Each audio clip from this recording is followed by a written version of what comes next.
Mano, mas tipo assim, vocês são foda em podcast. Você era do Não Ovo? Eu faço, cara, eu comecei a fazer podcast em 2009. Caralho, então, tá com um dinossauro do podcast. Eu fui convidado pra participar de um podcast porque eu tinha um blog na época, chamava Blog do Brian. Muito criativo. Porque na época era a fase dos blogs, assim. Hoje em dia a galera que tá acompanhando talvez nem saiba, mas houve uma época em que o consumo de conteúdo na internet era baseado em tu sentar no computador e ir na aba de favoritos abrir os sites que tu gostava. Tipo Jacaré Banguela, Que Louco. Não tinha rede social que te levava o conteúdo pra tu ver o que tá bombando, o que é legal. Tu tinha que ir atrás das paradas. E aí eu fazia um blog e por causa desse blog um dia me chamaram para participar de um podcast que o tema do podcast inclusive era Crepúsculo. Isso data bem a época 2009. Caralho, já lembrei do Felipe Neto. Que era bem a época do Felipe Neto falando de Crepúsculo. E aí era pra zoar Crepúsculo, falar dos filmes e tal, e também falar um pouquinho do blog. E aí eu participei. Como o meu blog já tinha uma audiência na época, o podcast deu uma bombada e aí um pouquinho depois eles me chamaram para fazer parte fixo. Aí eu fiquei de 2009 a 2010, 2011 mais ou menos fazendo com eles. E aí de lá pra frente sempre tentando engatar um podcast que nunca rolava porque eu morava lá no Rio Grande do Sul. Eu sou gaúcho numa cidade que chama Rio Grande, lá no sul do Rio Grande do Sul.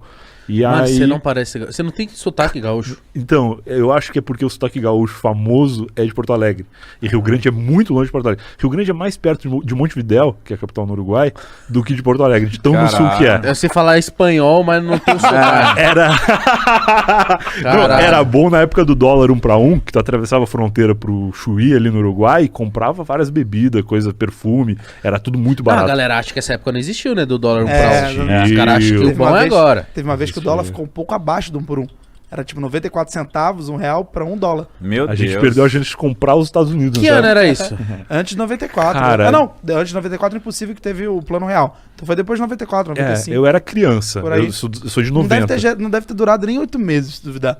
Logo depois do plano real. Mas por muito tempo o dólar foi 2. Então a gente ia lá e ainda assim valia a pena comprar eletrônico, comprar coisas, valia a pena ir lá. E aí em Rio Grande não existia nem a ideia de fazer podcast presencialmente. Na época fazer podcast era abrir o Skype e gravar com os brother. Então eu fazia isso com os caras daqui de São Paulo, os caras de Minas, de vários lugares.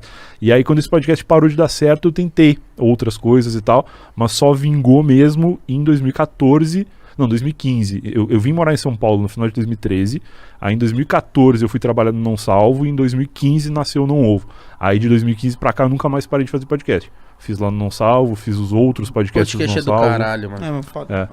Mano, mas tipo assim, o podcast que você fazia era com as mesmas pessoas, um grupo de amigos falando? Chamava Noobcast. O podcast ele era uma sátira do Nerdcast. Porque na época fazer podcast era imitar o Nerdcast, que era um formato de mais de 1 hora e meia, 2 horas, que tinha um tema específico e uma bancada fixa de pessoas. Então todos os episódios tinha que ter as mesmas pessoas e falar sobre um tema. Por isso que me chamaram para falar de Crepúsculo, porque não existia o conceito de vamos chamar o cara para falar da vida dele, falar do blog dele, falar das coisas que ele faz. Tinha que ter um tema. Tanto que no Não Ovo a galera gostava que a gente fugia da pauta. Tipo, o tema do Não Ovo hoje vai ser balada. Aí a gente falava 3 minutos de balada, e daqui a pouco alguém falava um assunto nada a ver, o Luigi falava de pinto, e a gente ficava falando de pinto o resto do episódio inteiro.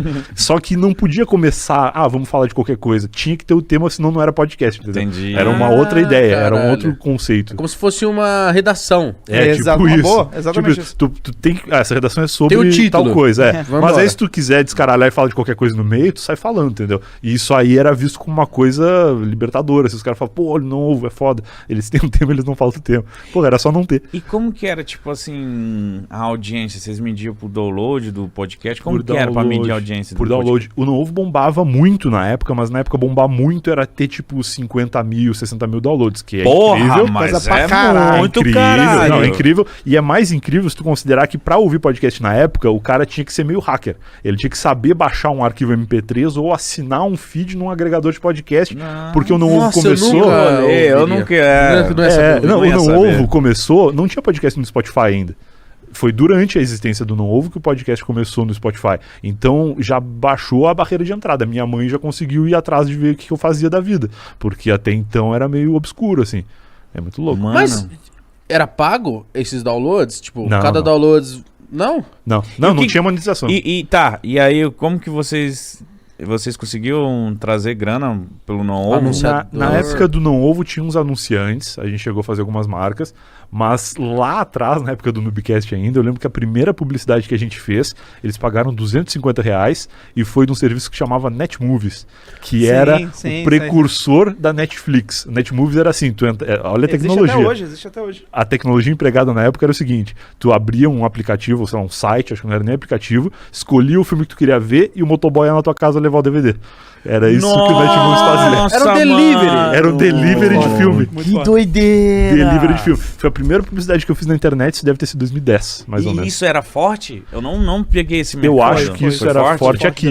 Foi forte aqui no Brasil durante um bom tempo. É. Eles conseguiram ter um bom destaque. Mas, mano, eu lembro quando eu era doideira. moleque, a minha brisa Era aí na locadora e ver Era um monte muito de cassete. foda. Era Claro. maravilhoso. Tinha inclusive o setor da locadora que era coberto por uma cortina, Sim. que tu dava uma espiada de Pornozão. vez em Sempre quando. queria olhar. Mano, a Vira. molecadinha de hoje nem deve pensar, tipo, como assim? Vocês iam sair de casa Pra pra ver alugar uma peito. porra de um filme, É, velho. é. E tinha uma sala, rapaziada, tinha uma sala de pornô, mano. Era Tinha uma muito cortininha assim, que dava pra dar umas espiadas assim na fresta, mas eu tinha muita curiosidade de meter a cabeça pra olhar o que tava rolando lá dentro, assim. Que era só os veião vendo pornô, né? Não, e Nossa. tinha que ter muita coragem, né? Isso que eu ia falar, pra ir alugar um pornô. Pra alugar um Tinha. pornô, tu meter a bronca. Não vou alugar pornô mesmo. Foda-se. É isso aí. Se ficar com fome de punheteiro, todo mundo na Todo loja, né? mundo, Você né? saia de lá dentro. E assim, tinha a cortininha que era pra criança que tava com o pai ali não ver o catálogo que tava à frente. Mas depois que a pessoa pegasse, ela tinha que entrar na fila normal e passar no caixa com a moça que tava atendendo ali com o CD, sei lá, o DVD da Rita Cadillac. Verdade, mano. Caralho. Pouca gente se lembra, eu acho, mas teve sim videolocadora de DVD. Teve. Teve a Blockbuster, Teve pegou. várias, teve várias. Teve várias, porra. De DVD teve pra caralho.